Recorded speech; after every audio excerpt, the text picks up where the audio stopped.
हर हर महादेव। श्री शिव महापुराण कथा के 5वें अध्याय में आप सभी का पुनः स्वागत है। पिछले अध्याय में हमने जाना था चंचुला जो महापापिन थी, उसने श्री शिव महापुराण कथा का श्रवण करके शिव पद को प्राप्त कर लिया। अब आज 5वें अध्याय में हम जानेंगे कि चंचुला ने पिशाच योनि में पड़े अपने पति बिंदुक का कैसे उद्धार किया। आइए श्रवण करते हैं श्री शिव महापुराण कथा का 5वां अध्याय। सौनक जी बोले, हे सूत जी, आप धन्य हो, आपने हमें अद्भुत कथा सुनाई है। आप कृपा कर यह और बतलाइए कि चंचुला ने सद्गति पाकर क्या किया और उसके पति का क्या हुआ। श्री सूत जी बोले, चंचुला एक दिन पार्वती जी के पास जाकर हाथ जोड़कर स्तुति करने लगी। हे पार्वती जी, आप स्कंद माता हो, आप सुखों को देने वाली हो, आप प्रकृति सूक्ष्म सच्चिदानंद स्वरूपा हो, सगुण ब्रह्म आदि देवों में श्रेष्ठ हो, सृष्टि स्थिति प्रलय कारिणी त्रिशूरालया हो, तीनों देवों की परम प्रतिष्ठा करने वाली हो। चंचुला इस प्रकार पार्वती जी की स्तुति कर प्रेमाश्रु बहाती हुई नतमस्तक होकर मौन हो गई। तब भक्तवत्सला शंकर प्रिया पार्वती जी ने प्रसन्न होकर चंचुला से कहा, हे सखी चंचुले, मैं तेरी स्तुति से बहुत प्रसन्न हूँ, तुम वर मांगो। चंचुला मस्तक झुकाते हुए बोली, मुझे अपने पति का कुछ हाल मालूम नहीं कि अब वे कहाँ हैं, सो मुझे उससे युक्त करने की कृपा करें। हे दीन बत्सले माँ महादेवी, वह महापापी मुझसे पहले मरा है, सो न जाने किस गति को प्राप्त हुआ है। यह सुनकर पार्वती जी प्रसन्नता पूर्वक बोली, तेरा पति बिंदु वैश्यगामी महापापी मरकर नरक में गया है। अनेक वर्षों तक दुख भोग कर अब पाप शेष वह पापी विंध्याचल पर्वत पर पिशाच हुआ है। वह वहां वायु भोजी अनेकों दुख भोग रहा है।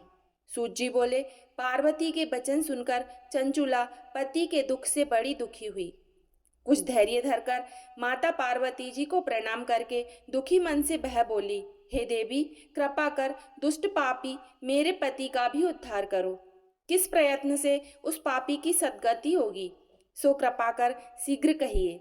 सूत जी बोले, ऐसे वचन सुनकर श्री पार्वती जी ने चंचुला से कहा, यदि तुम्हारा पति शिव पुराण की कथा सुने तो उसे अवश्य सद्गति प्राप्त हो जाएगी। गौरा जी के ऐसे वचन सुनकर चंचुला बारंबार प्रणाम करने लगी और अपने पति के समस्त पापों को छुड़ाने के निमित्त एवं सद्गति प्राप्त कराने के हेतु शिव कथा कहने के लिए प्रार्थना की तो कृपालु पार्वती को दया आ गई। तब उन्होंने शिव कीर्ति गायन करने वाले तुम्बुरु गंधर्व को बुलाकर कहा, हे तुम्बुरु, तुम मेरा वचन मानकर इस स्त्री के साथ शीघ्र ही विंध्याचल पर जाओ, इससे तुम्हारा कल्याण होगा। वहां एक भयंकर पिशाच रहता है, वह पूर्व जन्म में बिंदुक नामक ब्राह्मण मेरी इस सखी का पति था। वह दुष्ट वैश्यगामी स्नान संध्या क्रिया आदि से हीन अशुद्ध क्रोधी दुर्भक्षी व्यभिचारी और सज्जनों से द्वेष करने वाला था।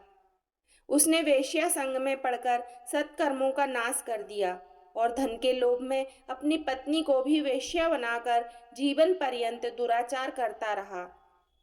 अंत में जब मरा तो यमपुर में उसे घोर नरक में डाला गया। उस पापी ने वहां बहुत सी यम यातनाएं भोगी और अब वह विंध्याचल पर्वत पर पिशाच होकर अपने पापों का फल भोग रहा है।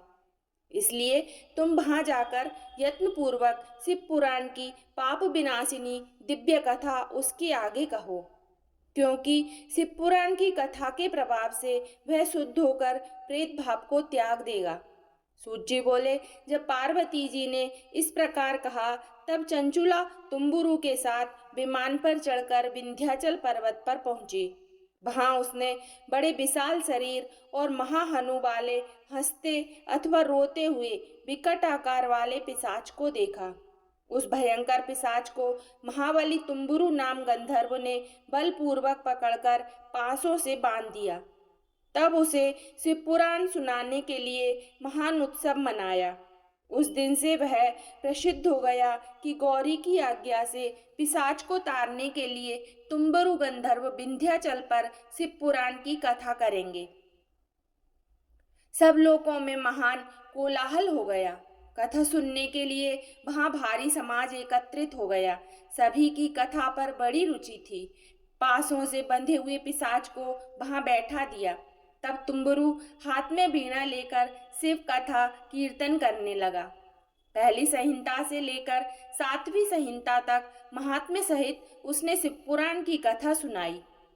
तो समस्त श्रोतागण उस 7 संहिता वाले संपूर्ण शिव पुराण को सुनकर सब पापों से मुक्त हो गए और उस ब्राह्मण ने पिशाच शरीर को त्याग कर दिव्य रूप प्राप्त किया। तब उसकी पत्नी को देखकर समस्त देवर्षि विस्मित एवं आनंदित हुए और प्रसन्न होकर शिव यश गान करते हुए अपने अपने लोकों को चले गए। तत्पश्चात बिंदुक भी अपनी पत्नी सहित विमान पर बैठकर तुम्बुरु के साथ शिव गुणगान करता हुआ शिवलोक को गया। तब भगवान शंकर ने पार्वती जी सहित उसका बड़ा आदर किया और उसे अपना गण बना लिया। जो कोई इस पवित्र कथा को श्रद्धापूर्वक सुनता है एवं कीर्तन करता है, वह इस लोक में सुखों को भोगकर अंत में मुक्ति को प्राप्त होता है। श्री शिव महापुराण का 5वां अध्याय समाप्त होता है। बोलिए श्री शंकर भगवान की जय। हर हर महादेव।